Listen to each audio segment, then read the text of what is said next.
How do you learn who you really are? It's not found in books. It's found on the battlefield.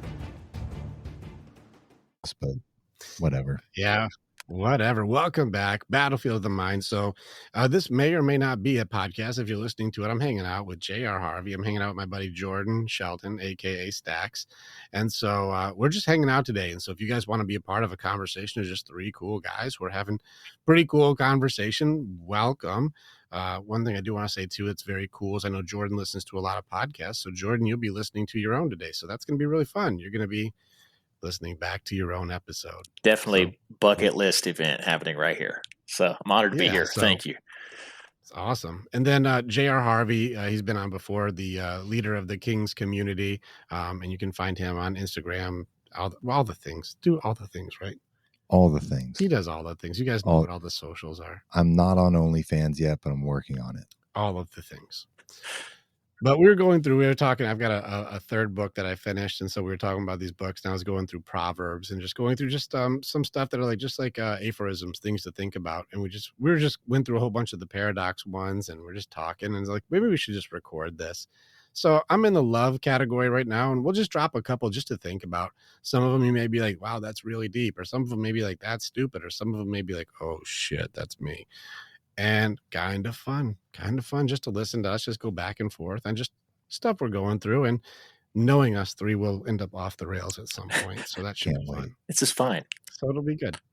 All right. Here's where I stopped. So we started getting into like whenever anybody wants to, like if you have to fight or you want to fight somebody that you love, you guys have both already lost. You don't need to fight someone that you love. Then it got into the element. Here's where I'm at now. To give love makes you wealthy. It's ironic. Again, this is one of those things where like, no, I'm giving love, not I need to get love so I can be rich or wealthy. No, to give is how you become wealthy in love. This is the backwards thing, how society is today. People think that I need to get, what about me? What about my needs? What about me? No, if you really want to be wealthy in love, be a giver. And that's how you become wealthy. You guys are like, hey, seems like the doctors concur. I can give a real life example of this. I was living in my car one time. I was saving up, trying to get an apartment. And I had several opportunities at that time to be giving and to be serving of others. And like these opportunities would just present themselves. So I'm homeless at the time, and I would park my car in the morning and get a cup of coffee or something, just sit there for a couple of hours, and a guy would pull up next to me and he needed a jump. It's like, hey man, can you help me out? It's like, absolutely I can. A guy come walking in, and you could tell he was going through a hard time. And like, I don't have money to give, but I did feel compelled, like, hey, get that guy a cup of coffee. Just talk to him for a minute. And I did. And like, this happened, time after time after time. And I think in that point in my life is where I kind of learned the value of like, I might not be like financially in the best place, but I'm just like spiritually wealthy. Like my heart is full. And the more that I would just give and be of service, I was like, man, like I feel great. Like I'm not worried. God's got me. This is good. Mm-hmm. That's good. And you feel it because I give first. Yeah. Like I think we could all just do examples of this one because I love our people so much. Like the givers that give, like that's where the love comes from. And so a lot of people like today they're takers, man. The boys and the girls, not the men and the women. Boys and girls are takers. And so you can be a 40-year-old or a 50-year-old taker. You can still be a boy or a girl, mature wise. And so people who really understand love understand to give. And so if you really want to make sure the relationship stays strong, stop worrying about what I'm going to get and start really being a person who just loves to give. I couldn't agree more. So that's how you become wealthy. That's really where the wealth of our purpose comes from. Here's one. To love is hard and scary, and to hate is easy and alluring. That couldn't be more true in today's. It's so easy to hate. I'm tempted to hate all the time. I do. I mean, part of big for me with the social media stuff, like I'm searching for videos sometimes to hate on them a little bit. And I'm like, and I'm catching myself. I'm like, should I really be hating on these people? Should I really? I have to pull myself out of it sometimes. Like it's so alluring and it's so easy. Mm-hmm. It could not be easier. Like you look at what's going on right now with I don't know if you guys know who Joey Swole is, I don't know but any. there's a huge controversy in the fitness industry where Hulk Hogan just passed away, right? And I don't know what the deal is, but apparently he said some extremely like racist things or something in the past. So everyone is like, good, fuck Hulk Hogan, right? Which is messed up. Like everyone's hating on Hulk Hogan. And Joey Swole is this huge fitness influencer, millions upon millions of followers, like massive, massive.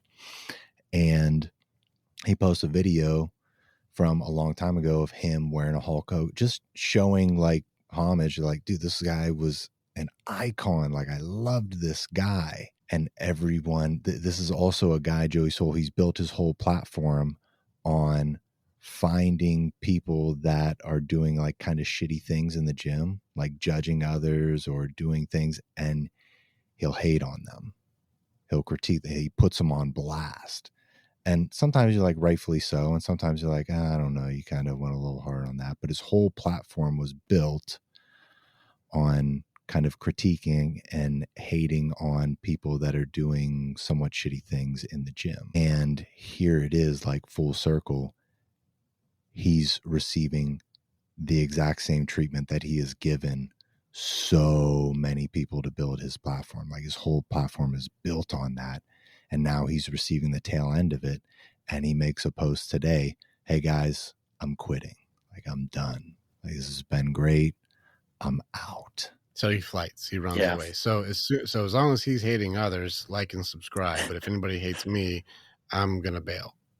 Yes. He's gonna run and hide. That's funny. The problem. Yes. So if I hate you, like and subscribe. But if you hate me, I'm gonna hide. The problem with Joey Swole. The problem with hating is like it feels good for a minute, and it's never been easier because I think that everybody is so afraid of genuine, authentic connection and just being who they are that we've never been more disconnected. And so it's so easy to combine like, yeah, fuck that guy. Yeah, that band sucks. Like, man, you see how hard that guy failed? Like, check it out. At least we're not failing. Thinking and empathy are very difficult. That's why people will judge instead. And so to go into judgment and hatred as a form of some sort of reputation demolition or social demolition to try to improve some sort of status in yourself really shows that I'm the crab who's pulling you down. This shows you like the only people who really enjoy doing hatred are people who are hurting. So whenever I see somebody who wants to just spread hate, I can usually tell that you're not okay. Happy people don't want to do this. Mm-hmm. And so it's a really big indicator because I have so much hate in our comment section. We did a video on that where I'm like, you're not getting me. I just get you now. You're not okay. Because only a hurt person would want to share this much hatred in a comment section. That means you're not all right. You know, and so you guys aren't exposing me. You're exposing you. And so for these kinds of people who go, I can sure dish it out all damn day, but it's my turn to take it. I run away and I quit. It just exposed the circumstance, revealed you to yourself. It showed you. And I'm like, well, thanks for showing who you are. Hate is easy for you. But if you want to be able to have, like, actually, like, be strong in who you are, be convicted in your accountability, own things that are true and love, and, like, try and be somebody who's authentic and genuine and open and vulnerable, and try and be somebody who can handle your own fucking behavior because you don't want to be on the receiving end of your own justice system shows you a reality check of who you the fuck are.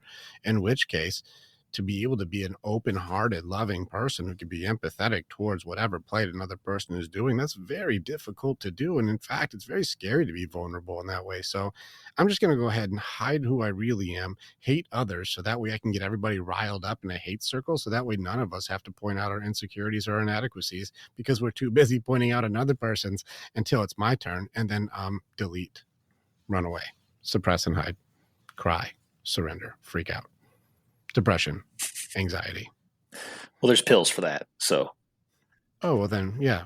Well, then I'll just take pills and never, ever have to be authentic or love. You know, you said something in there really powerful. And I remember you gave a training on this one time and it hit me like a freight train. And it was something along the lines of, once you increase your awareness and once you start, killing curses, and you become healthier and whole, and your open heart side, you're more balanced out, that anger you used to feel for people when these injustices or insults or whatever would occur, it starts turning into sadness, because you see Yes. through the mask and you're like, man, like, that was really mean, but that person is not okay. Yes. Yeah. Why do people do mean things? Those are hurt people. Hurt people. Those are hurt people. Broken people always, trying to break people. Always. And it is very sad. Yeah. But there's also an aspect of where it's like, you have to protect yourself from hurt people. Yes. Right? Well, you don't have to join them. Yes. That the comment section, I do not go in there. And anybody who makes content ever, I highly recommend stay out of there. Stay with us. We'll be right back. Warrior, thank you so much for being a part of the information that we have. And you're part of our story as we are a part of yours. It's very much an honor to be able to connect with each other. If you want to know more, or you want to get started with working with me or working with our warriors so that you can begin your path to authenticity, strength, leadership, and accountability, this is the way. Together, we are way stronger. Now you get to choose. Do you go forward or keep doing what you've always done? If you stay where you're at, hey, click on some of the stuff and follow what it is. We got motivational stuff. We've got podcasts. We've got more things. Just subscribe and do the stuff, and we'll keep you updated. But if you want to start going in, start jumping into what our programs offer and start your journey and being the hero in your own story.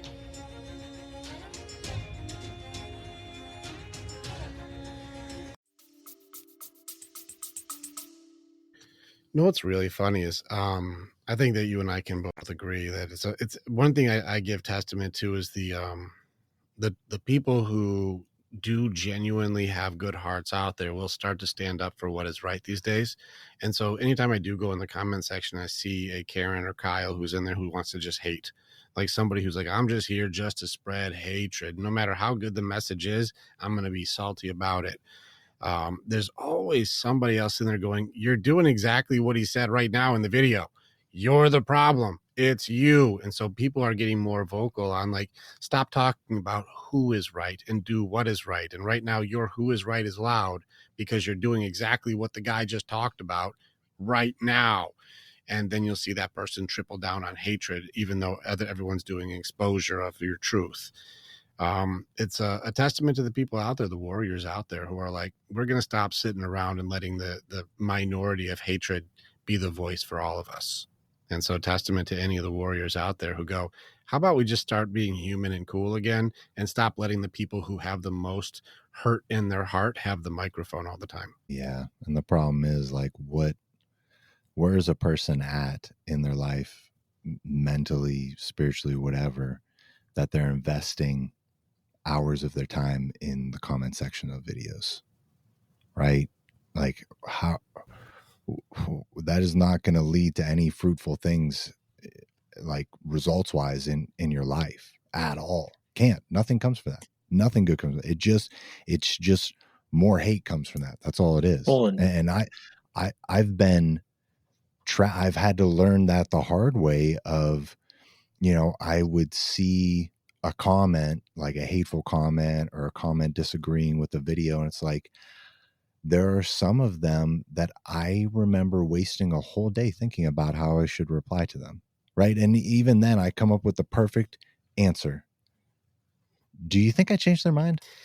No. Do you think I helped them in any way? And I certainly didn't help me. No. I just lost a whole day. I lost a whole day that I could have been making more videos or connecting with my family or impacting other men.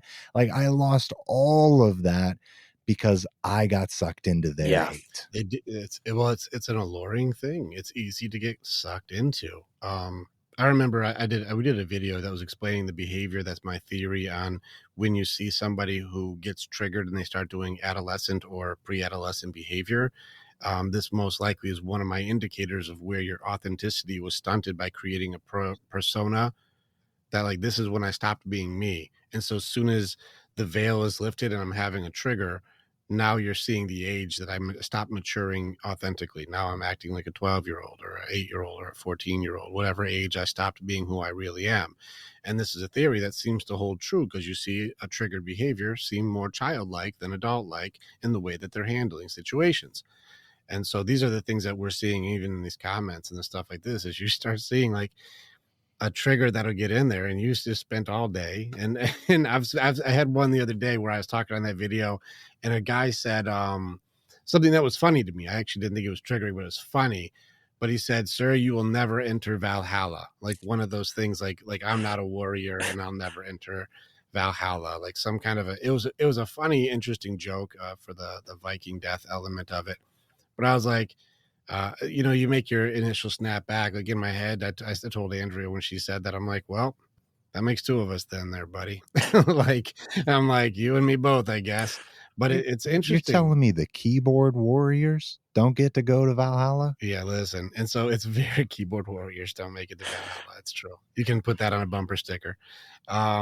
But as far as it went, we were driving and we went by this like place that was like the Valhalla Hotel or some shit like that. And like it was in our head to be like, let's take a picture next to it and just put it in the comment section. Be like, looks like I made it to Valhalla. That'd be so like, good. it was just one of those ones, but it's a thing. And this is where like you'll see how alluring it is that person's one kind of just bitch comment will stick to you, and you'll see things and it'll kind of just remind you of the hate that somebody had just thrown out there, which this guy probably lives a fucking pathetic lifestyle. Like you would look at this guy's life and go, nothing you do is an envy in my world. And yet you're going to come and try and say somebody who really goes into the depth of hell and pulls people out on a daily basis is going to have a judgment based from somebody who can't get out of his own mom's basement. Like you're going to be like, damn, that's the guy who's going to try and shit on the world. I'm like, you're really showing your true colors, but it's enough to make it so you it sticks in someone's mind still. It's a very alluring thing. It's so easy to fall into, but to be empathetic or compassionate to that kind of person, or a person who's just trying to help and you want to knock them down, it shows how much hurt is just out there. I would agree. And so remember I told you too, it's the time that we're spending now in comment sections, or even talking about hatred, which is what we're doing now. The irony, which is I'm happy to be with you guys because I fucking love you guys. And so it's one of those things where it's like most people will just be sitting there in the comment sections or the hate circle. And I talked about how much time we throw away from the people around you that you love, hating people that you don't even know or that don't even know you. And this, whether it goes into social media or politics or whatever, it's what gets me on this is, and just being a part of the Warriors Way, guys, they come in and they're hurt, man. They have been through crazy situations, and out of their desperation, they're looking for mentors. They're looking for something to latch onto. And the unfortunate reality of kind of these social media and these red pill movements and all the dating advices, they get lured in with a half truth, that really hits that trigger, that hits that hurt, that they're like, "Ooh, man, this happened to me. I think this guy's got something good to say." I'm connecting with this guy. And then it's this just terrible advice off of a wound. It's a lot of the red pill stuff it's like, well, let's train guys to just hate marriage. Let's train guys to just be resentful towards women. Let's train them to get money and chase status. Let's train them to just echo these meaningless endeavors. And please allow me to project all of my wounds onto you. Yeah. And it's now. I told you how projection is ironic. Yeah. And it fits the bill. Because I'm hurt and I'm not okay, I'm going to now promote hurting and not okay, or even promote hurting others because I'm not okay, and that makes it okay because it happened to me, so I can do it to them. And that's a justice system. I hated being on the receiving end, and so I need to make sure I'm the one exhibiting or giving the justice out. So I need to be the one who's using people and hurting people and abusing people, so that way they all know what it feels like when it happened to me. And I'm like, yeah, eye for an eye, man. Makes the whole world blind, right? Red pill is very funny with the contradictions that it does. Like it's the partial truths to create a manipulation of control through judgment. It's the same thing on all polarization. It's always the same. Whether you go into extreme feminism or MGTOW or anything that starts going into like the fuck all of you, it's always the same. Enough that make it so you stop learning. You're a contradiction to yourself. The control aspect is definitely heavy in a lot of this. I mean, it's you start seeing it everywhere. It's like, well, why do I have to play by your rules? Like, Because I made up rules. you know what I mean? Because Confidently. as long as I operate off your rules, you're going to be able to mitigate some type of embarrassment or hurt, that you're ultimately running from. And it's a trap. It's you've got a saying. It's like you're putting yourself in prison for protection. Yeah, irony. So that's why I said this projection is ironic. It's because I'm hurting somebody in a way that I don't like to be hurt. That makes me good. I love ironic. how one sentence just sparked all that conversation. These are awesome. Yeah, pretty good, right? Here's some ones that go the other direction. I got a few of them for fawning and a few other ones in here. Here's one that I really do believe. I think that love may be the purpose, not an action. People think they have to do love or be in a relationship so they have something, and they think it's something that I'm not doing enough of. It might just be the purpose of things, and it's a being action. And so I put out a challenge. I talked to you about this, and I had a love podcast that I'm doing next week. And so we'll be doing, because we have heart side training, we do couples training. And I really do believe that a majority of people alive have never actually been in love. They may think they will, and they'll argue because they're arguing because they don't know how to love. But to even want to argue shows how much you actually don't know what love is. People who actually know love wouldn't even argue because they would be like, no, I know deep, deep love. I think even the concept of wanting to argue or hurt with your partner shows me that you don't know how to love. This is a really difficult sentence to put on the table because Andrea and I used to fight like cats and dogs. We were just as doofusy as everybody else. And I've been in a lot of relationships, and she's been in relationships. She was even married before. And she'll tell you, she's like, we didn't know what love was. We weren't doing love before because our hearts were closed off. We weren't completely open with each other. And now that we have let each other into the very deepest element of who we really are, like she's deep, she's the deepest thing in my fucking soul. She's in there. It's her and God sitting right by each other. That's my Trinity. It's God, me, and my baby. Like that's my Trinity. And like that element of it, because of how deep I love her, there is not a soul in my body that wants to hurt her on purpose. There's not a part of me that wants to scream at her, call her a name, give her the silent treatment, harm her in any way. And she's the same way with me. We haven't fought now in coming up on 2 years. Like we don't fight with each other anymore because we fight together against everything. That is my person. And knowing that depth of love that we have now, I can confirm for a fact before this, I did not know how to love. I couldn't open my heart completely to somebody, and I didn't know how to put my heart back together enough to give a complete heart to somebody. And now that I do, oh my God, I can't even look at her with disdain or contempt. It's impossible because we work through everything together because that's how you really love someone. And I'm watching people today try to do love or get something from people or take things. And you're not meeting my needs and you're not doing what I want. And you need to start doing this and you're not doing that. And you need to take care of this. And people are all making demands and commands, and they call the control systems love, which is the exact opposite of love. And so I really would be hard pressed. 99% of the people that I've met in my life have never loved in their whole life. They may call it love, but they hurt people and they don't even love themselves enough to be able to like actually receive love. And if any of you are really fucking vicious to yourself, you don't know how to love you. So how the fuck can anyone else? You don't even know how to do it. They don't know how to love. This is a real thing for people to chew on. And I don't think that they'll enjoy it because their ego or their pride is probably already too strong on this conversation to go, I have love. I love my kids. I'm like, yeah, well then why do you fucking hurt them? Why are you hurting your kids so fucking much if you love them? Why did you punish your kid instead of teach them? That's how you love? I'll go in on anybody. I'm like, you show me how you love. There's a lot of things that people do. And it's funny that people are mean to people they love because that's how they love. I'm like, that's not love. But before I learned how to be a good father and kind of what connection was and And I'm still young. I'm still learning. I'm not going to say that I can completely relate to what you're talking about, but I remember in my younger years, and especially in my kids' younger years, I spent a lot of time convincing myself internally that like I'm a good dad. I'm a good dad. It's like, man, it's like, why was that so hard to say to myself?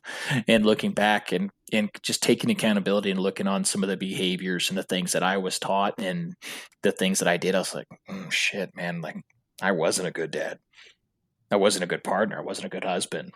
Like I wasn't a good friend a lot of the times. And, I spent a lot of time trying to convince myself that I was, Yeah. and it's heavy. Like what you're saying is true. We think that, by controlling this person, I'm showing how I love. And you're right. You are. If you're lying constantly, about just small minuscule things to try to mitigate somebody's feelings, like that's how you love. That's how you love. Yeah. When you manipulate, you're a trickster, when you're lying and you're hurting and you're screaming and you're yelling and you're punishing and you're trying to put people down and you talk behind their back and you do very just fucking mean things, when you tear them down and you give them criticism on everything, and you just you have disdain, or you push them away. That's how you love, and you're gonna tell me you're gonna love. Yeah. Yeah, it's a really tough thing when people have to look. Here's the thing I realize with people, like, I'm a good dad, I'm a good mom, I'm a good wife, I'm a good husband, I'm a good person. One thing I learned about people who are really good at these things, they don't have to sell it. That's absolutely correct. Good people don't have to convince you they're a good person. They just are good. And I don't have to tell you that. Yeah. But people I've learned who are not good need to sell that shit to you. I'm a good person. I'm really a good person. I'm like, well, are you convincing me or you? Yeah. When a UFC fighter is at a bar, he doesn't advertise that he's a fighter. He doesn't need to. He's got nothing to prove, and I think it's the same with, when your family's thriving and your home is a place that your kids and your family and your friends want to be at, like that's how you did a good job. I mean, they're going to give it back to you. And it goes right back to that conversation of like, those who give just to give. It's like, man, you're going to get that. You're going to get that returned fivefold every time. It happens every time, and it's kind of undeniable. I'm sure Harvey, you can speak to that with your community. It's like, all these guys, they're, a lot of them are on the younger side over in Kings, and they've never had that example. Like mom's working, dad's working, everybody's just performance, status, validation, and a lot of the younger guys had, a lot more of the social media, they were a little bit more, isolated as far as, their communities and personal interactions. And I think they're doing the best they can, but they're hungry for something, because they realize like, man, what we're doing is not working. This can't be the system. And they're angry about it. They should be. They're very angry. That's why so many young kids latched on to Andrew Tate, because they're angry. They're angry, and he has a lot of the results that I'm looking for.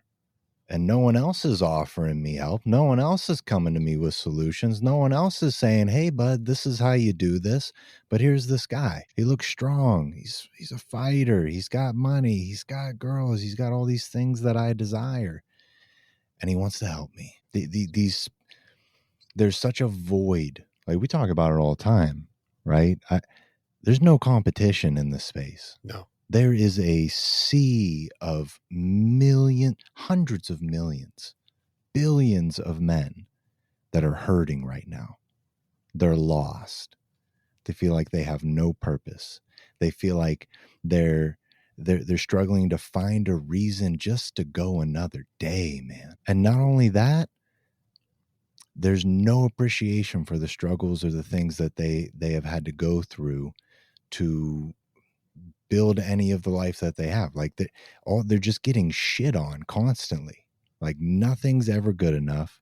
They're the reason for everyone else's problems, right? They can't win.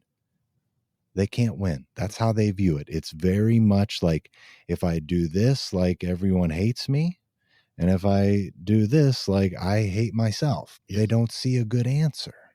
There's a no-win scenario. This is why, for them to become good men, they need men. Men need men. And and that's in two different ways. They mean it like I need it as a mentor and somebody who can show me how to do it.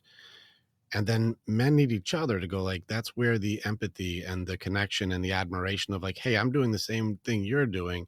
Well done, dude. I appreciate what you're doing. And so leaders usually don't get empathy.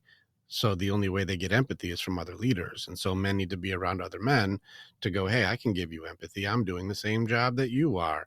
But people who aren't doing that job don't give leadership empathy. Yes. And that's why I think there's a subconscious hierarchy built into humanity on that one. But it's really tough to watch your young guys because they trickle over into our group too. And you get the young guys that come in and I'm like, dude, you've never even been around a good man before, have you? They're like, I really haven't.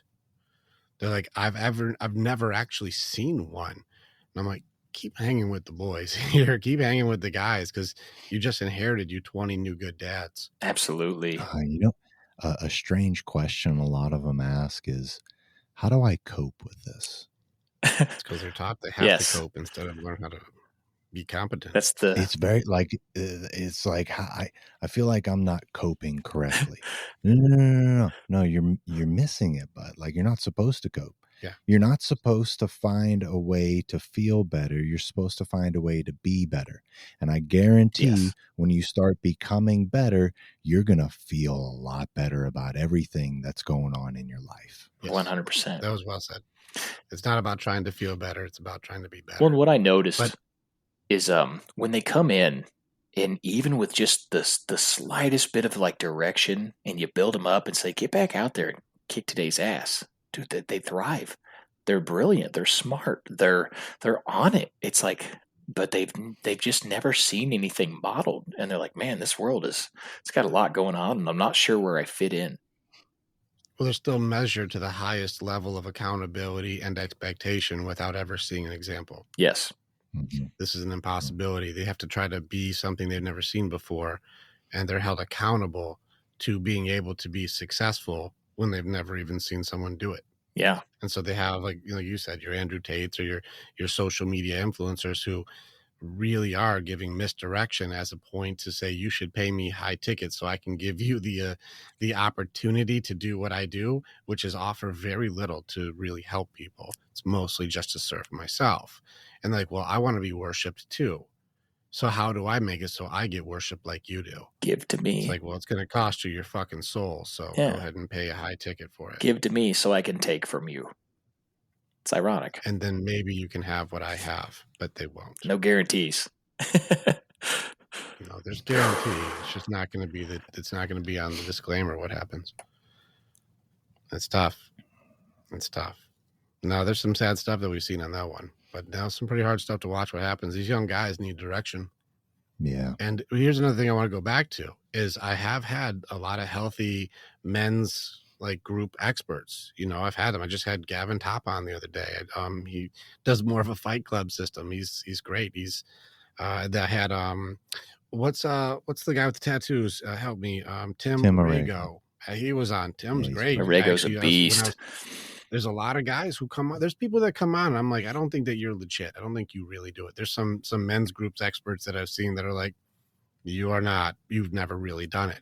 But that's why I like Tim, because like I would watch Tim Arago's content, and I hope he watches this. And I didn't like his content at first because he would talk about stoicism and then be screaming into the camera. I'm like, I don't think this is stoicism. But I would I had my own judgments because of the way it is. But then I got to meet him, and when I got to meet Tim and see like, have you really done that? I'm like, he and I both recognize you both reek of sulfur.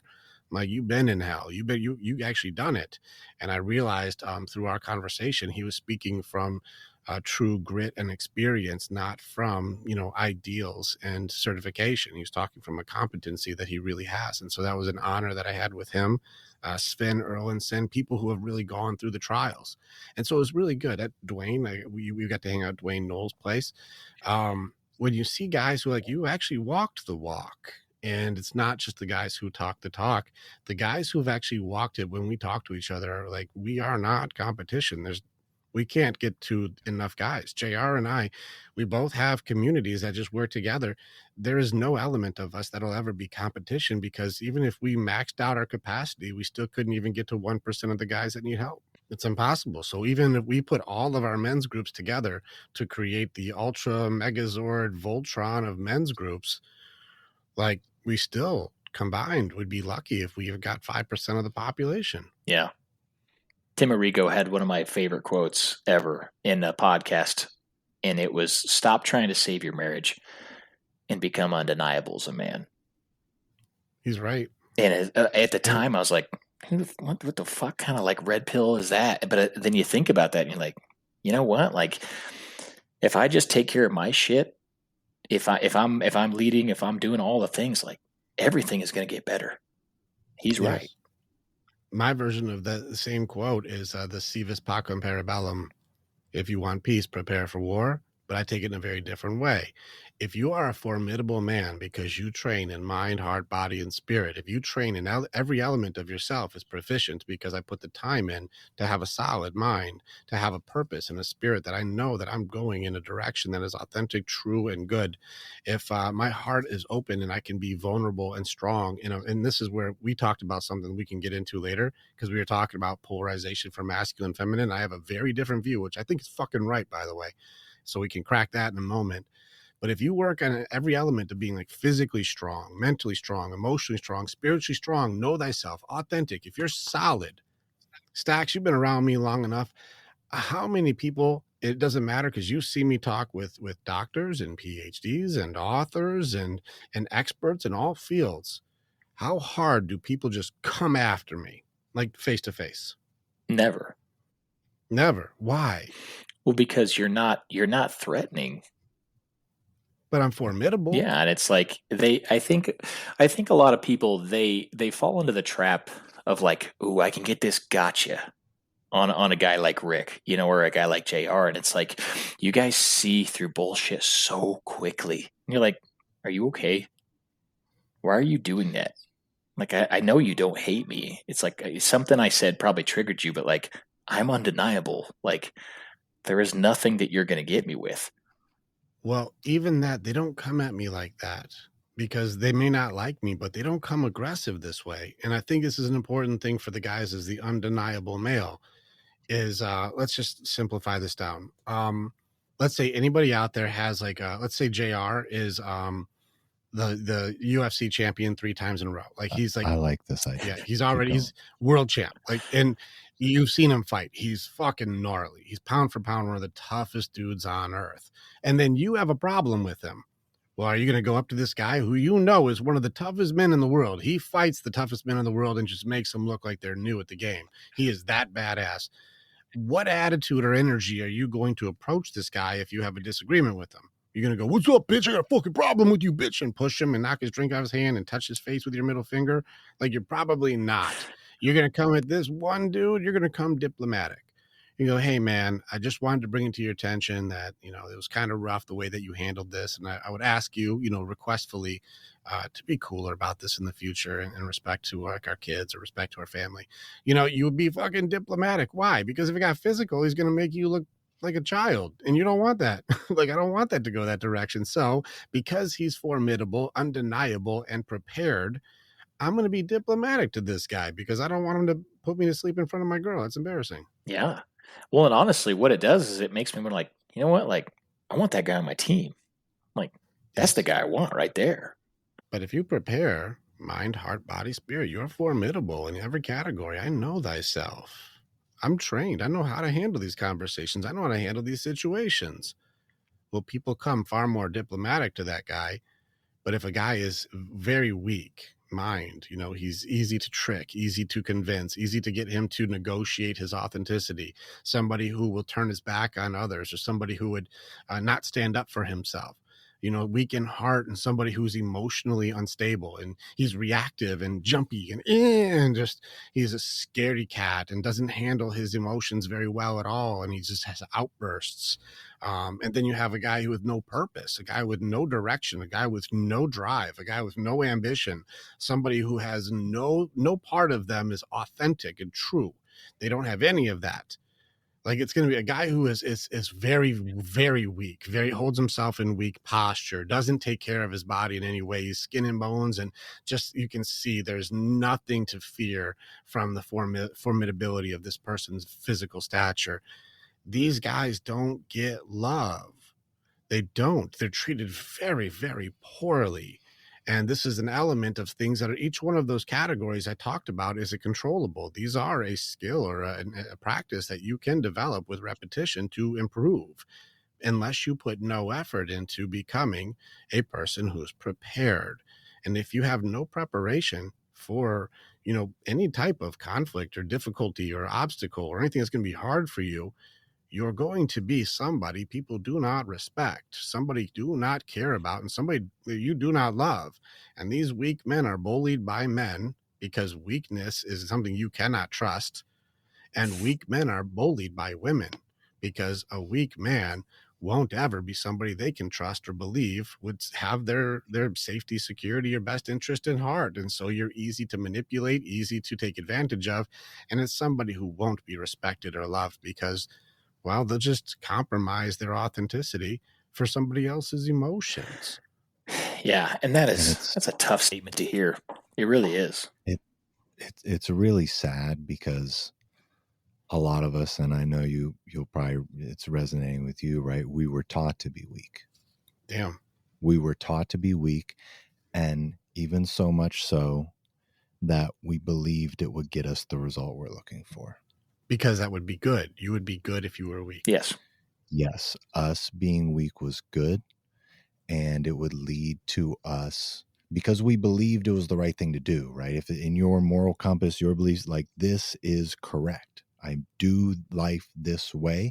And if I'm a good person, I'll have a good life, right? That makes sense. If I'm a good person and I'm kind to others, then I'll be rewarded by God, by other people, right? Everybody likes that person. That makes sense in our heads. And then you get, 25, 30 years down that track, and you're like, why aren't I seeing the good life? Where's the good life at? Like, it's not happening. Everyone is treating me like shit. My relationship is falling apart. She's cheating on me. My bosses abuse me. I'm overworked and underpaid. It's like all of the nonsense just starts stacking up until hopefully we experience enough pain to realize, like, this isn't the way. Yeah. It's sad. Sad's the right word. It's so sad, man. Sad's the right word. The reason why it's sad is because guys that are taught to be weak train the people that are with them to hurt them. Yeah. Like they teach them to. It didn't start that way, because I think women measure a man off of his potential. And then once a man then who's a weak man will get the girl, his complacency would start creating a whole new level of catastrophe. And that means that they take their foot off the gas, and the women will go, you're not doing anything towards potential. And they'll start training that woman to treat that man a certain way. They'll treat him like, hey, abuse me, be mean to me, because I'm not somebody who's worth respecting. I don't respect myself. And it's often, would you guys say like a majority of the guys who go into this nice guy or weak camp would be considered people pleasers? Would you say it's a common thing in that camp? I would say so. 100%. Yeah. Isn't it ironic then with these stories how people pleasers are attracted to very unpleasant people? Yeah, it is. And the problem I had with this system, sorry, JR, but the problem I had with this system is like you spend so much time convincing yourself like, hey, I am good. I'm doing the right thing. While the whole time you're not doing what's right, but you've been told and you've been trained that it is. And then when it doesn't work and it fails you over and over again, you're like, man, what is wrong with me? It internalizes. And so it teaches you to not hate or not, maybe not hate, but to like not reject the system, but to just take it internally. And then it turns into shame. It's like, why am I so fucked up that the belief that we latch on to is, I guess I'm not doing it good enough. There you go. I guess I'm not working hard enough. I need to do more of this. Right. And my question is also, Do people pleasers attract unpleasant people? Or I believe a piece of it, especially with our ladies, we create unpleasant people. Yes. Yes. You train them. Right?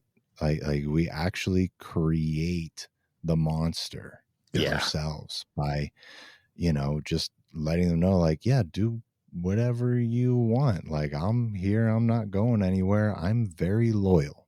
We are loyal to a fault. Which is funny because, like, you see the behavior for the nice guy element of it. Loyal to who? Not to ourselves. No, so you'll definitely lie to yourself all damn day. So loyal to who?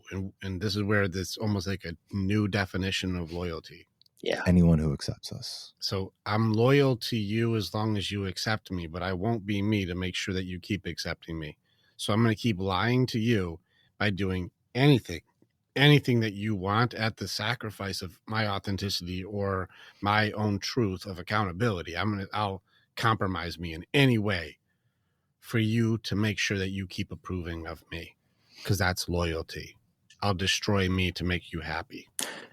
Loyalty. I've been a part of many different men's groups and 12 steps and, that kind of thing. And the common pattern that I saw was, and especially in like an infidelity sort of situation, it's like they would spend so much time just beating the guy down and just inducing this control and just taking pieces of him in punishment. And, you're not allowed to do this. Don't think this is funny anymore. And it's just control because, they're hurt and they want their partner to be hurt too. And then they find themselves unattracted to this beaten down sack of potatoes that used to be their partner. Man, this guy, he's weak. He doesn't lead. It's like, well, yeah, you beat the shit out of him when he tried. It's like, he doesn't take me on dates anymore. It's like, well, every time you went out, you accused him of fucking the waiter. You know what I mean? It's like, well, he's watching porn. It's like, yeah, you guys haven't had any form of intimacy, not even sex, in months or sometimes years. And then it's like, it's so sad to watch. And these people have the best intentions, and they're constantly convincing themselves, I'm doing the right thing. And then oftentimes they double down, like, maybe I'm not doing it hard enough. Yeah. And I think it's challenging with the nice guys, right? You've experienced it, and if my wife did not encourage me through the failures of changing into this new person, it wouldn't have worked. Because in order to go from nice guy to good man, in order to learn how to start making decisions for myself, taking care of myself, leading my family, leading my marriage, I fucked it up a lot. And my wife, when I began that process, was a much better leader than me, a much better decision maker than me. So it was very difficult for us to get to a point where she could let go of control, that she could actually believe that I was going to lead us in a good direction. And really what it took was kind of her leadership crashing us into a ditch, right? That's what had to happen, right? It had to happen. Like, it had that moment. And it turns out, I guess you're not really good at this either. But you don't like the weight and the responsibility of it at all. Mm-hmm. So let's put it on me, and now I'm going to figure it out. And I just need you to bear with me as I figure this out, as I grow and make these changes, because it might be a bumpy ride. But that's how you learn. Like, you learn through the failures, through the mistakes, through taking action and getting in the game. But if she wasn't along for the ride, if she didn't relinquish that control, if she didn't believe that I could take us in a better direction, it would have never worked. It's a tough thing to watch, the transition on these. That's hardcore for, like, you have to see that. I'm not even gonna get into it because I have an entire thing for why women aren't built for leadership. And I did it in the women's group, but I don't want to do it on the. We'll save it, guys. It's fucking gnarly. I want Andrea in on that one. because I don't want this to seem like a Soften women. the blow. Well, Soften the blow. it's not a women bashing thing. I think it's a women wiring thing. Yes. And so, women are like, well, I have a female boss and she's pretty great. I'm like, it's because somebody created a structure for her. Mm-hmm. She can't create structure though. And I'll break it down because I've done it for a whole lot of things, but I'll do it on a different day. I want to jump back to this thing where you were talking about the guys who are closed out, or the women even still, guys do the feminine element of the guys who jump in the polarity element of it, the guys who start doing the girl behavior and then start also punishing women, because this is a thing too, is you see people who punish people, and then when they do anything to try to find, like, well, maybe I can find a solution to, you not liking to do something, maybe I can find a way to make it better for me, and then wanting to punish the person for not being happy being punished. Like you said, like something like, oh, well, I'll just make accusations, or, say, oh, because you saw somebody or pornography or whatever, you saw a thing, well, then you should be punished. It's like, but we don't have intimacy. Well, yeah, I closed you out. I locked you out. It's like, well, I'm cold and isolated and lonely. So if I do anything to make myself even slightly warm, I'll be punished for the cold that you've given me. Like, yes, I've created a punishment that you need to be happy with. And if you're not happy with my punishment, I'll punish you for not being happy for being punished. And that's love. That's marriage. That's relationship. I'm like, I'm pretty sure this is probably closer to evil. Yeah. Most guys would agree. Most guys would, in the comment section, they would say, that's marriage. But that sounds evil, not love. But see, anybody who wants to punish for punishment's sake. Yeah. And I want to challenge that statement a little bit, JR, because that's not marriage. That's what most people's experiences would be. And not to call you out, but I'm like, it was sarcasm. Yeah, but it's like, I'm not saying I agree, but I would say that most guys would, like, you look in the comment section of a lot of the videos, and all, like, a majority of the guys are like, don't do it, boys. That was like, their experience. Don't get married, because of the experience that they have, because of the hurt, the projection of their hurt. Mm-hmm. It's, man, that's such a hard topic, man. And there's so many layers to it. And it's just nothing but irony. It's like, hey, I'm hurt, so let me hurt you to try to fix it. The entire thing is paradoxical. It's so. That's why I said projection is ironic, because I'm hurting so bad, I'm going to hurt you in a way that I didn't like being hurt. Yeah, it's paradoxical. It's total irony. I hated the way that I was treated, and so the way that I hated to be treated is how I'm going to treat you, because I hated it so much. Mm-hmm. It's like, well, why would you treat somebody a way you don't like to be treated? Because I can. Yeah, and see, I remember. Because I think this goes back to, like, one thing I used to do with my spouse is, like, every time she would tell me an idea she had, where my mind goes is like pessimism is kind of my default, and I'm a mind-side guy. And so in an unhealthy mind-side guy, when you give me an idea, I'm going to think of every way that it could go wrong first. That's the first train of thought I'm going to go to, because for me, that's my form of control. I can mitigate safety and figure out if I want to invest any more thought into this or not. Connection is not even part of this. And I was training my partner, like, every time she would tell me something, she was like, maybe she had a dream, like, I would crush it immediately. And I'm like, man, like, when I look back, I'm like, I did not even realize I was doing that. Like, that's terrible. That was how I loved. But you were trying to control. Mm-hmm. That was the way you were trying to create safety. And I think it's funny that needing to control others in a relationship to feel safe is removing love to make them stay. Yes.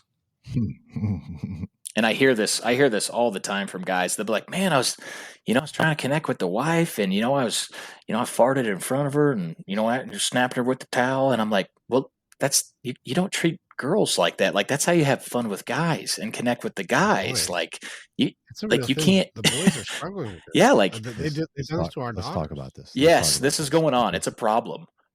This is a huge, and I'm guilty of it too. Yeah, myself. I was too. In mine, whereas, like, I thought I could tell the same jokes to my wife as I thought I could have the same sarcasm that I have with the boys with my, but that's what was modeled for me. That's what I saw. I thought that I should, like, push her buttons until she snaps. Nope. Yeah. Because that's what was modeled for her. Yes. The beard does not abide. The beard does not abide. No. And you see it with the girls, right? Like you see the young boys and how you got a good example. We've got 3 daughters, and like our middle one actually dumped a boy on this one because like they're doing a negging thing. They'll be very negative or shitty. They'll be like shitty to them. The way guys will shit on each other, they'll start shitting on the girls. This doesn't work. Nope. Like, and so like our daughters are all athletes. Like you've seen our daughters. Like our daughters are all athletes. They're in very good shape. And you know, our middle one, the one who's the CNA, like this boy was with her and just kept calling her like, "You're a fat whale. You're a big fatty fat whale. You're a big girl." And she's a fucking athlete. Like she's not a big girl. She's in a great shape, probably best shape in her life right now, and just keeps calling her a fat cow and a whale and stuff. And this is part of his negative humor, his joking with her. And she's like, "Dude, this isn't how you joke with girls. Like you don't do body shaming as a point of connection. Like this isn't cool." And so she's like, "I don't think we're a match, dude." And he's like, "Wait, what happened? Like this is how me and my boys all talk with each other. Like you're just not getting it. I'm just joking around with you." It's like, you don't understand that boys can shit on each other because like that's how we say we like each other. But girls secretly shit on each other, not openly. And so It's covert, yeah. And so to openly shit on a girl, this is a direct assault. But you know, this is why the videos that are funny is like the girls will be nice to a girl's face and then secretly hate her when she leaves, or guys will be shitty to each other's face and secretly love each other when he leaves. And it's a backward system, but I gotta really emphasize on you boys, don't use negative connection points on your girl and expect it to bloom into romance. You can't be disgusting and gross and mucky and be able to and tear her down as a point of romance. That doesn't work. And so if you're trying to just tear her down to be cool or to be funny, you're just going to tear the relationship apart. It doesn't work. It's this boy, this is pull your hair in kindergarten behavior. That's women don't like that. Well, it goes. Yeah, and go ahead, JR. There's always truth in sarcasm too. Oh, 100%. And it goes back to kind of where we started this conversation is it's much easier to connect through hate and through maybe some shitty half-truth jokes than it is to get to know somebody. You know what I mean? I heard a really interesting thing a while back. I was watching like guitar videos or something on YouTube, and this kid was going to play the national anthem at like a big football stadium, and he was working with like a famous, you know, guitar player, and he was like, you know, he's like, "I'm not afraid to mess up. I'm afraid of becoming a meme and my failure just getting immortalized on the internet." And then every time somebody, you know, has like a zinger, like there's a video of me failing in front of thousands of people.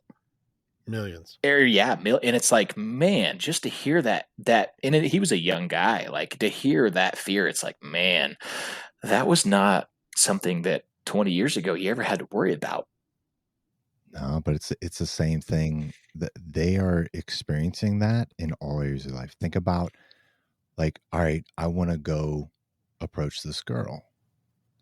But then all of a sudden it's like, oh, he is assaulting me. Yeah. He is like, there's all kinds, even right now, like you look at there's a story that just came out, the Canadian men's junior hockey team. There was 5 players, I believe there was 5 of them. And this one girl, she's unnamed, anonymous in the court case, but she goes back to the hotel room with them. They all have sex, like all of them. And then it's over. And she reports that she got raped.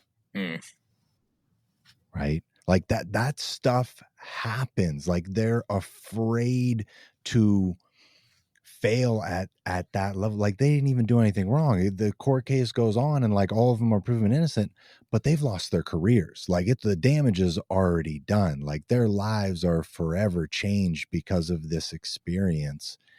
That had no viable like evidence. All the stories were just not lining up. Like it was very clear that there was nothing there, but they were punished. And I'm not saying what they did was like a good thing, but like it was consensual. There's this one for me, I think, just getting back to the balance of accountability, and I think that treating women, I think that women should be treated as adults. Just hear the exact words that I used right there. I think women shouldn't be treated like stupid dogs or dumb animals. I think women should be treated like a adult, like an adult human being. That's what I think women should be treated like. And so if you deliberately do an action that's designed to fraudulently destroy somebody's life, if you make up a story and the intention behind creating the story is to ruin lives, and it works, it's a lie that you use to destroy people's lives. I do believe there should be a level of accountability of when you have somebody who takes pleasure in destroying lives, there should be some sort of a consequence for this. No different than pedophilia or rapists. I think that they should have consequence for that. I think somebody who tries to do a demolition of somebody's entire existence for fun should also have consequence for this. This is an evil person. I think everyone should be able to agree on this, Yeah. but not in this specific case. Not only is no consequence to be seen yet, but she's also anonymous. How does make it make sense? There's a lot of irony in the world going on for sure. Well, they remove critical thinking to be able to have control. And this is where people in power stopped thinking to do just what they want. And that's really sad to watch, because now you see people, when they have these situations, go, man, even the people who protect us are just fucking liars. And so I guess I'll just kill myself. Yeah. And that's a real thought and a real consequence. Suicide is up almost 600%. Yeah. Yeah, because what's the point? And they don't answer that question. They just go, I don't see one, so there must not be one. So I guess that's it. I have we've created hopelessness. Yeah. I have a theory on this modern anxiety epidemic. And my theory is anxiety is kind of your body's warning system to tell you, like, hey, you're doing something that's going against your code. You're doing something. That's fear, not anxiety. Am I on the wrong track? No, it's just if we use the wrong label. It's kind of like a PTSD and CPTSD thing. One of them is beatable. The other one is impossible. It's like, we'll use the right label, or else we're using impossible for something that's possible. So I think that's saying, like, hey, there's a warning system. Why am I afraid, or why am I alert, or why am I worried about something? Well, that's fear. And fear is designed to make it so you can be alert to danger. But in a world without danger, the alert system starts becoming something very different, and we start being scared of taxes or paying a bill or rejection, which isn't danger. And so now we don't know how to deal with whether it's danger or if it's just an obstacle. And so then you start having a warning system go off at the wrong time. So I would agree with the way you're explaining is fear. Anxiety is going to be maybe this multiplied. Yeah, true. And kind of where I was wanting to lead that, and I never mind like a correction or if I'm getting off track, because man, I'm learning all the time. Like I don't know shit, but it just seems like everybody, they're participating in a lot of hatred, in a lot of just complacency, in a lot of just compromising authenticity and compromising values, and going against this idea of who they are called to be, for one, and who they want to be. And then they have this feeling like something is wrong. I don't know what's wrong. Like maybe I'll try therapy. And then, you spend hours and thousands of dollars with some therapist, like, oh, well, maybe your dad was mean to you. I don't know. It's like, no, it's like, like you say, it's like you turn your dreamer off. You're not pursuing any passion. You're not. In this example, it's not your dreamer. It's you compromised your authenticity, which means you started to lie to yourself, and your soul knows it. Like you may have gotten away with it from a person. You may not have gotten caught in your life from another person, or your persona, or your mask you wear, or the makeup you wear, or the outfit you chose, or the brands you're repping. You may have gotten away with it with others, but your soul knows you fucked your shit. Yeah. You lied. You're lying to you. And then knows that you got what you got because you're a liar. And that imposter syndrome starts to creep up on you, and that goes more into denial and identity, and it starts turning into when you actually killed a part of yourself that was actually good to get something substantially less. And when you start doing self-exploitation to try to get something like money or fame or power or attention or attraction or belonging, when you start destroying something unique and beautiful and authentic to get something far, far less. This is why I believe that self-exploitation is humanity's loudest sadness.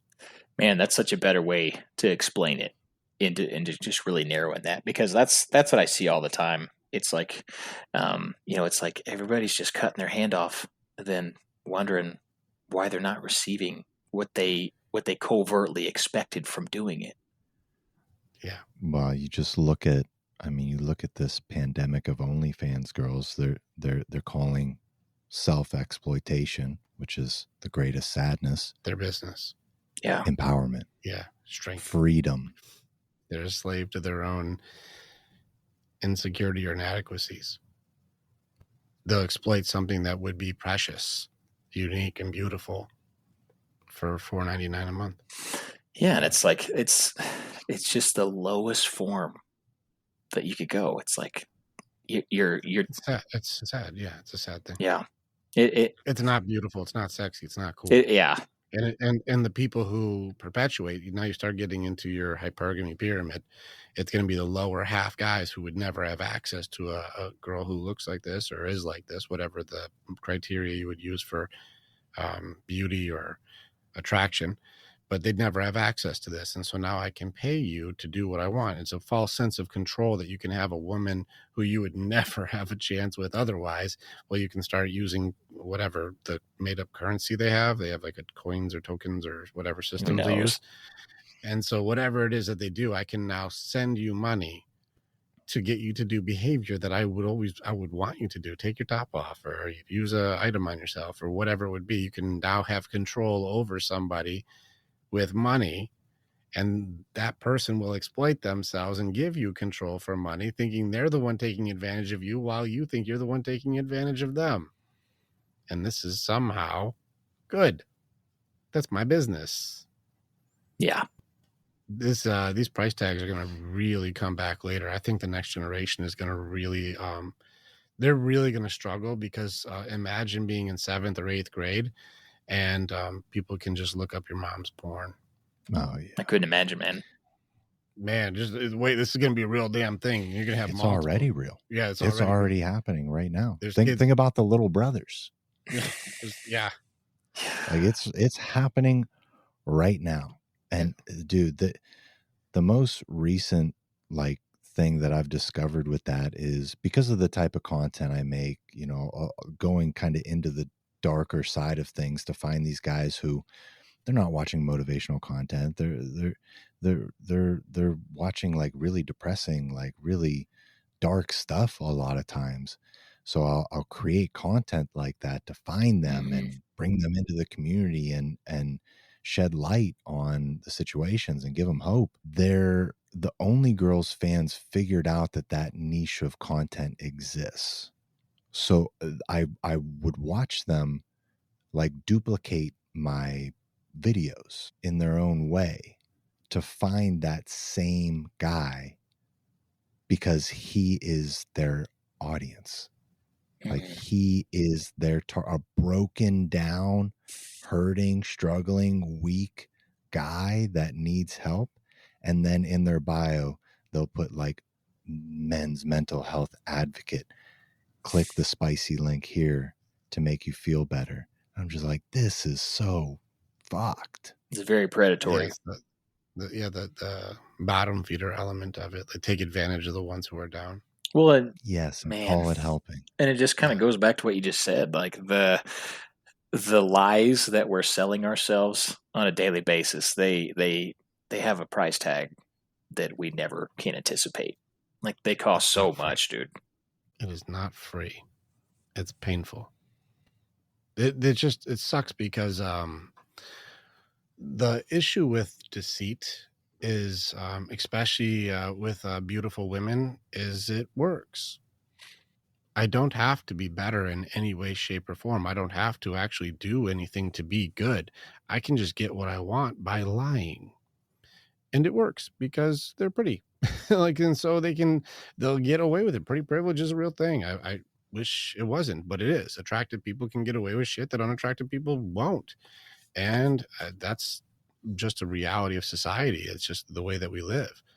And so it is really tough thing to watch people who are doing exploitation as their their principal commerce, their principal product is exploitation of themselves and of others. And it is we're going to watch this go way worse. It's going to get way worse.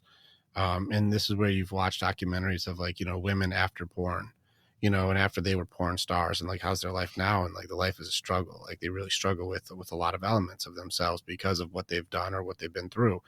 And these are really tough things that you're going to see this on probably a mass scale. And you're seeing the men and women in these areas. This is going to be like the less healthy areas. You're going to watch entire crops of humanity get wiped the fuck out because of this just self-destruction and self-mutilation or self-exploitation. And they're trading for what? They're doing a thing where they're exchanging, again, something good, something sacred, something unique, something that's just them. They're exchanging this for like money, something that's you think this is going to be something. Like, it's just paper. You're actually not a real thing. And they don't understand that they're exchanging this, and they're starting to actually, like you said, call it empowerment. And this is where you start watching that they're starting to create new rules to change the judgments of their own sin. And so the sin and the self-punishment that they create by betraying themselves, and the abuse of themselves that they betray. It's interesting to watch the justification of self-exploitation as a good thing, and deceiving ourselves to say that we love our betrayal of ourselves. Yeah. I actually love the betrayal of me. And I've done this betrayal of myself for goodness and of anything that's connected to God. I've betrayed all of that for something far, far, far, far, far, far less. Yeah. And I call that empowerment. Well, and it's not just even like the women creating it. Like, I know for me, like, I got sucked into that as the my preferred distraction or vice of choice. And I remember, like, when I was sick of it, and I was trying to get out of that and break that cycle, the focus of that area was very wrong. And I think this is where a lot of guys are at, because this is what I experience in a lot of like men's group and self-help and a lot of that things. It's like they tend to just focus on the symptom rather than kind of understanding what does this guy need, And for me, like, kind of like we've talked about this conversation, like, I never really kind of learned how to be an adult. And that sounds so shitty, and it's kind of embarrassing to say, but it's like, man, like, nobody showed me how to handle finances. Nobody showed me how to lead. Nobody showed me how to do these things, how to, like we were talking about earlier, with like how to treat and connect with women. Like, I had no examples for any of these things, and I was basically raised by a television and my peers. And when I joined your community, that was one thing. I was like, man, like, this is how people function. This is how men work together. This is how men do this. Oh, this is good etiquette. Oh, wow, man, I had that I just watched that guy beat that in real time. Like, that's all I got to do that. And once that clicked, all of that stuff just dropped like a fly. It's like, and then we've got all these labels for everything. I hear a lot of diagnoses when guys come in. They're like, man, I'm anxious attachment, or my wife's this, and I got this, and all these numbers and letters. I'm like, dude, like, I don't think you have any of that. Like, are you, what do you need? Like, how are you today? And you learn some tools and you hang out. These guys are like, oh yeah, I don't have any of that. Like, that was all nonsense.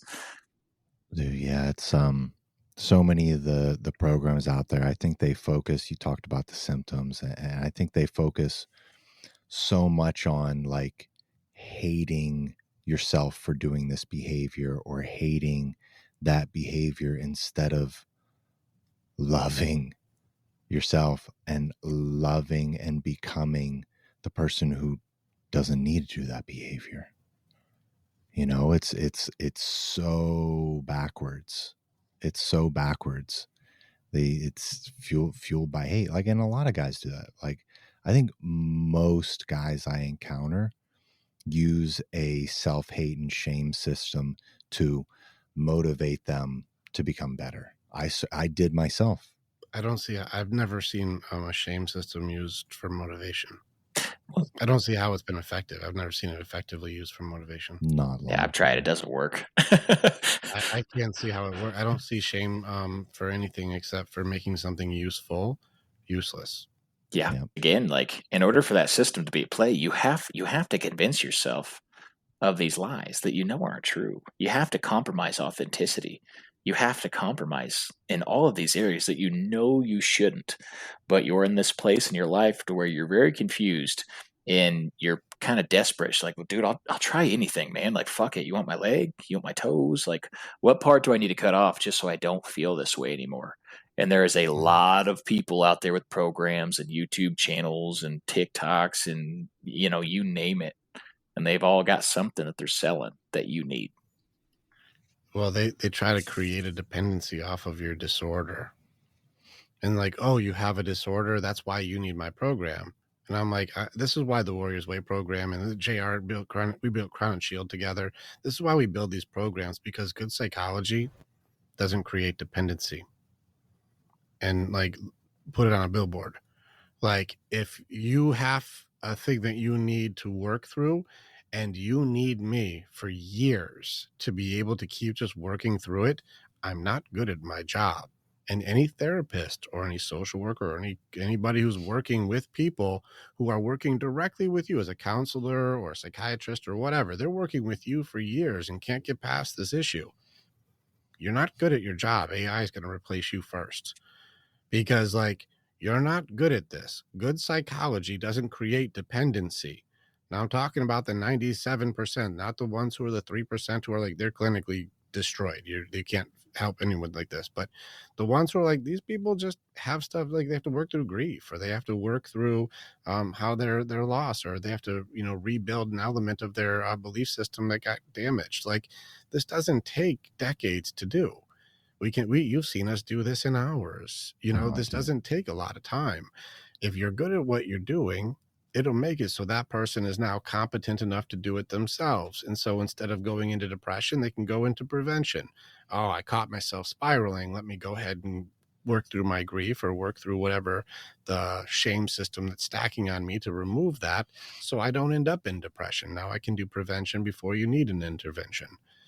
This is good psychology. And this is why the next book that I've got, The Map Out of Hell, that's coming out soon, that one's going to get into all the solutions that we found for this, to make sure you're not using a shame stack to make it so that your identity is, I'm a piece of fucking shit.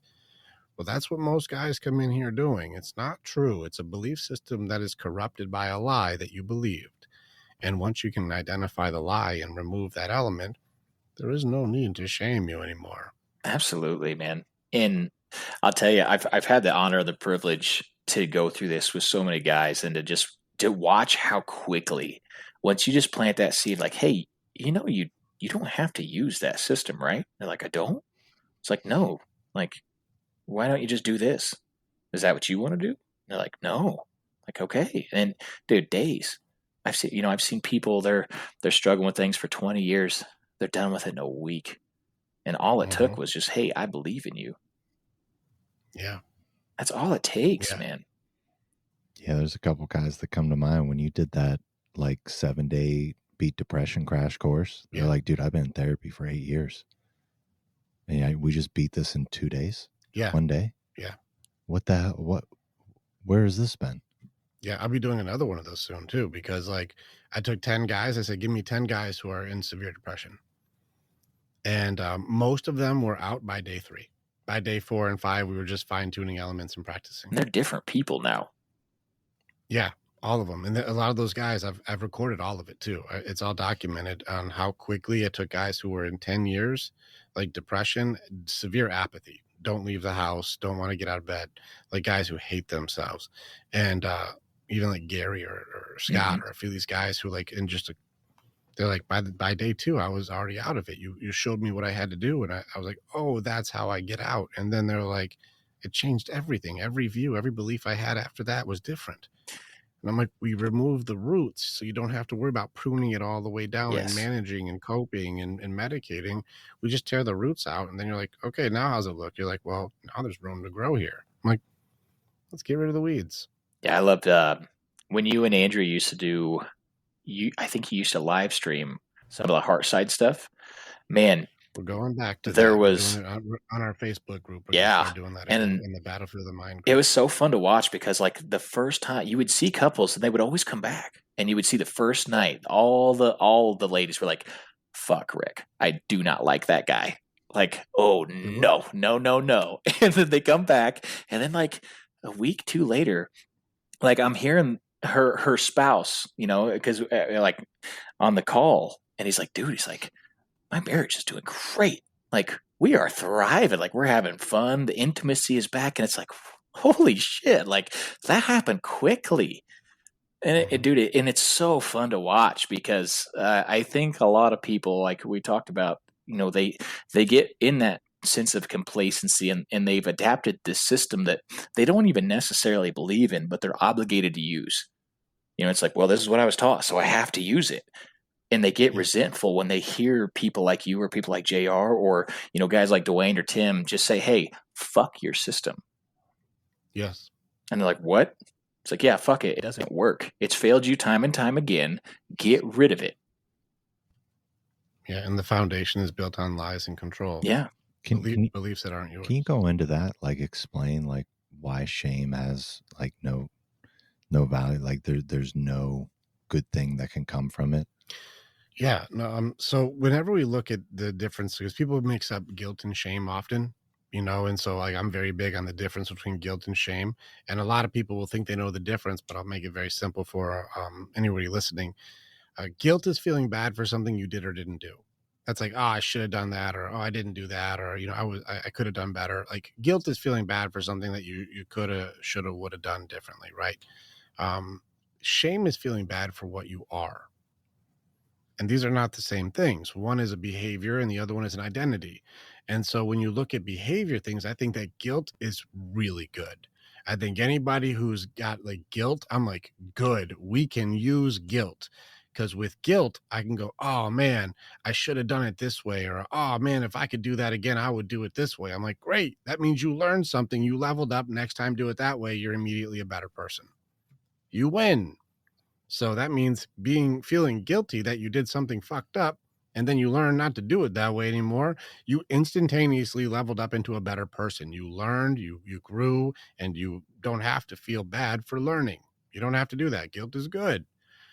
Shame, though, shame is when I didn't do something the way I thought I could have, would have, should have done it, and I'm useless. I'm a piece of shit. I'm garbage. I don't deserve to be loved. I'm unworthy. I am. And I track down the I am statements, and I'm like, damn, you're beating the hell out of yourself. And I'm like, how do you get stronger when you beat the hell out of yourself? It's like if I hurt me, how does that make me heal? How, if I'm tearing me down, how does that help me grow? And it's a contradictory system if you're ever trying to do something better, if you use a system that makes you worse. It's like watering the plants with bleach and wondering why they keep withering. It's like, well, that kills plants. It's like, yeah, but it cleans floors. It's like, you're not cleaning floors. You're trying to grow plants, you know? And so because you're trying to grow and you're using something that kills, I don't think that shame is a useful system. And it comes from doubt, by the way. And so when I do my doubt trainings, doubt attacks your soul. It attacks your spirit. It's a spirit side attack. And so it doesn't attack what you're trying to do, which it looks like it does for motivation. And in many cases it does, but it attacks who you are. And that's where the core root of shame starts to take root on you. And once you get shame involved instead of doubt, then you start self-manufacturing your own self-hatred. And once you can self-manufacture, you don't need outside sources to destroy yourself. You can do it all on your own. Once you do that, then you start stacking the weight of your own self-hatred on top of you until you're holding the weight of the world. Well, as soon as you're Atlas and you've got the planet on your back, it's going to be really difficult to get to the bathroom because it's too much weight on you. And it's emotional and spiritual weight. It hurts. And people can't see that. And so it may look like you're just fucking lazy, which then goes into the amplification of knowing that I should be doing more. I should be doing more. I should be doing more, but I can't move with all the weight of this self-stacked shame on my shoulders. And so now I'll start feeling like I'm not good enough. These people are all going to be relying on me and I can't do anything about it. And then you start stacking the anxiety on top of depression at the same time. And now you're living in a true whirlwind of hell. Both are beatable, but if you do it all alone, it's like trying to climb or ice skate uphill. Like you're going to keep sliding down. It's very difficult to do on your own. A very heavy and present system that everybody's using, and it's a shame system. Yeah. And for whatever reason, we're convincing ourselves that it works. It does work to destroy you. Yeah. Yes. It's sad. It really That's is. the only thing I've ever seen it do. Is it it's a weed killer. It's just something that stops things from growing. That was one thing I caught on, because I had no idea about any form of improvement until I started kind of investing in myself and just getting curious about becoming better and learning these tactics and becoming sober and things like that pretty young. And I was really thrown off when I first got into these environments because there was these rooms full of men, and nothing against them, there's no attack or no judgment here, but it's like, you'd go around the room and these men say, hi, I'm Bob, I am an alcoholic, without this constant me shaming myself and constantly telling this story about how I would be nothing without this group and I would be nothing without my recovery. And I'm watching this. I'm like, dude, that is not good. I think you're more than you're selling yourself off of. This foundation does not seem correct. Well, it sounds like it replaced one addiction with another. Yes. So a dependency that you were using to try to distract yourself from a hurt you couldn't deal with is now a new dependency on a group that helps keep the hurt at bay. It's a different type of distraction. And to use your identity to say that I am something is something to be very, very cautious and aware of. It's the one thing with AA immediately I don't agree with. Because somebody who stopped doing a behavior because they removed the core part of hate or hurt in themselves, they grieved through or went through whatever it was they were trying to distract from alcohol or from any type of drugs or medication or any type of distraction behavior. If you just replaced one distraction or one vice with another distraction, another vice, so I need my group, I need my group, I need my group, you just created a whole nother dependency and you called it healthy. Yeah. But really it's another form of the same conversation as addictive talk. Well, I can stop anytime I want. And, I don't really need it, but I still go every day, and your identity is still routed in, I am something. Instead, the more appropriate way to say it would be, hi, my name is Rick.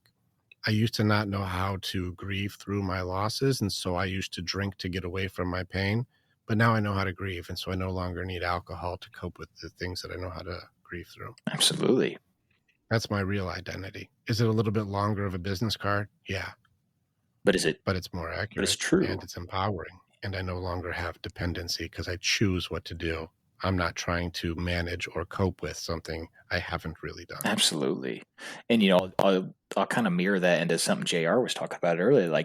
You see this in the fitness world. There's these people, they're extremely fit, but man, they're doing it for wrong reasons.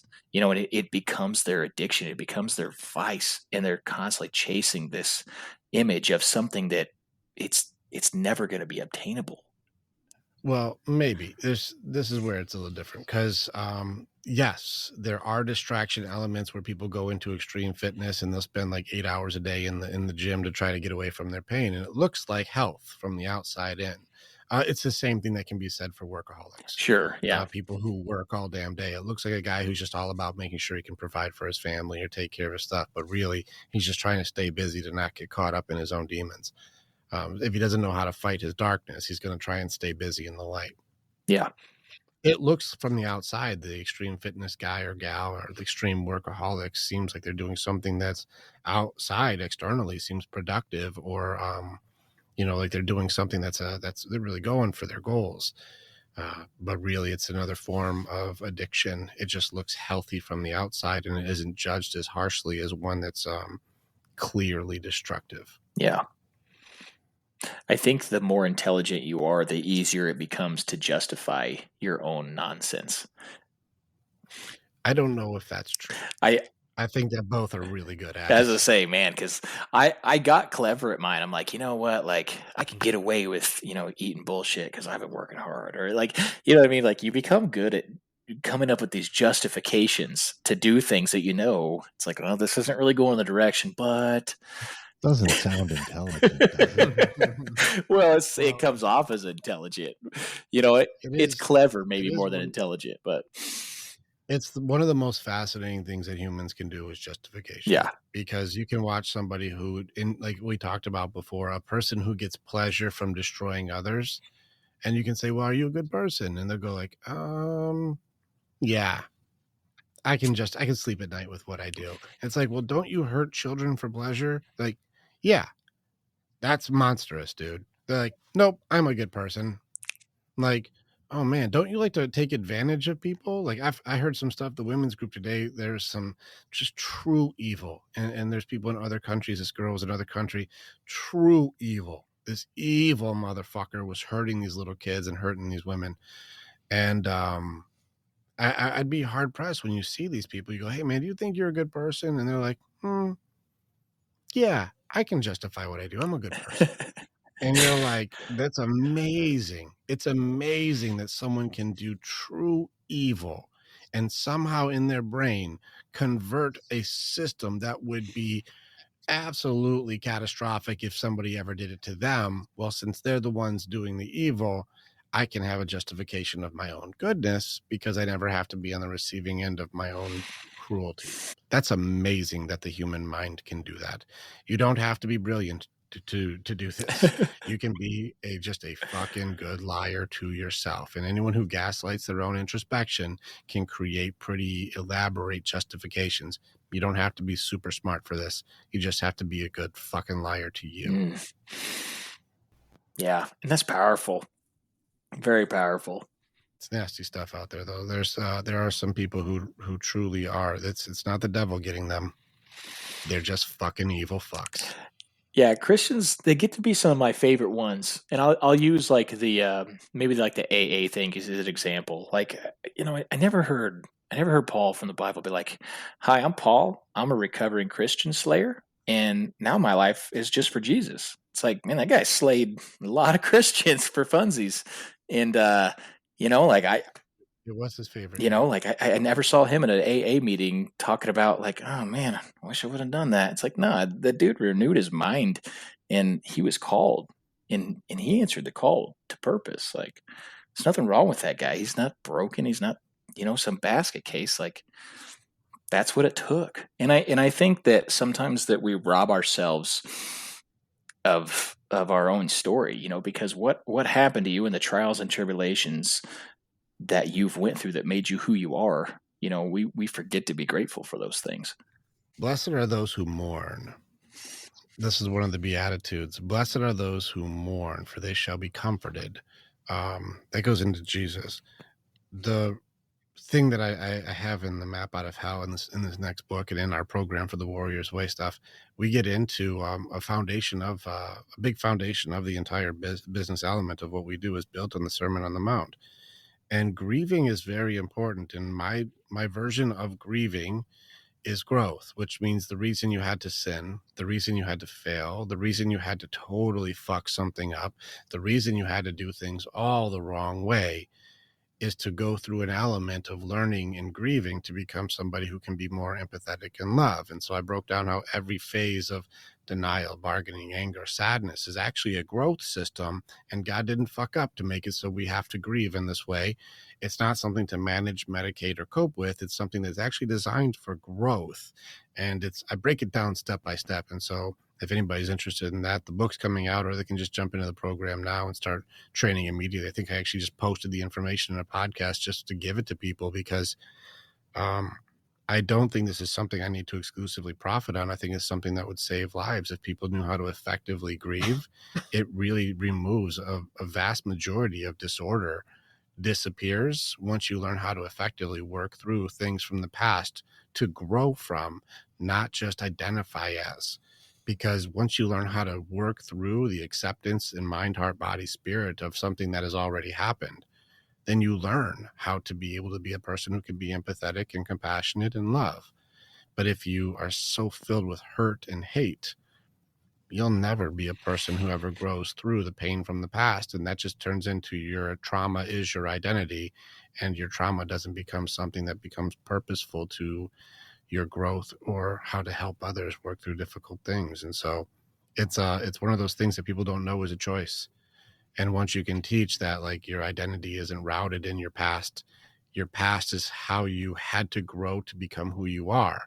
And many people still fall under that flag of who you were is who I think you are, instead of being able to stand solidly on a belief system of how I am is who I am, and how I was is no longer who I am, because even I don't agree with the guy who I used to be.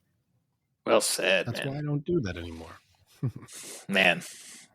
Yeah, that's a beautiful statement, man. That's so good. It's good stuff. All right, guys. Hey, you hungry?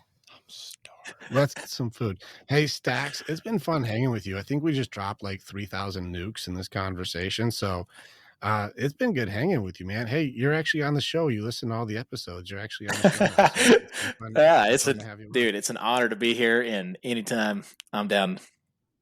Cool. And then we had J.R. Harvey, King's Community. And so check out all his stuff, King's Community. He's much bigger than I am, so it's awesome. Absolutely. I couldn't recommend these communities more, man. They're awesome guys. We do awesome work. We train hard, man. Yeah, jump in both the communities. We do train in different ways. And we both have a very specific purpose that makes sure that we work together, because really solid men's organizations know that we are not competition. We're all doing the same thing, and we each have a different skill or a different gift to make it so that we help that one element really get done. And so JR and I work together, join either community, and see how we both work, because we do have a program we did together, which is Crown and Shield, and you get to work with both of us at the same time. If you want to do some real deep work, jump on in.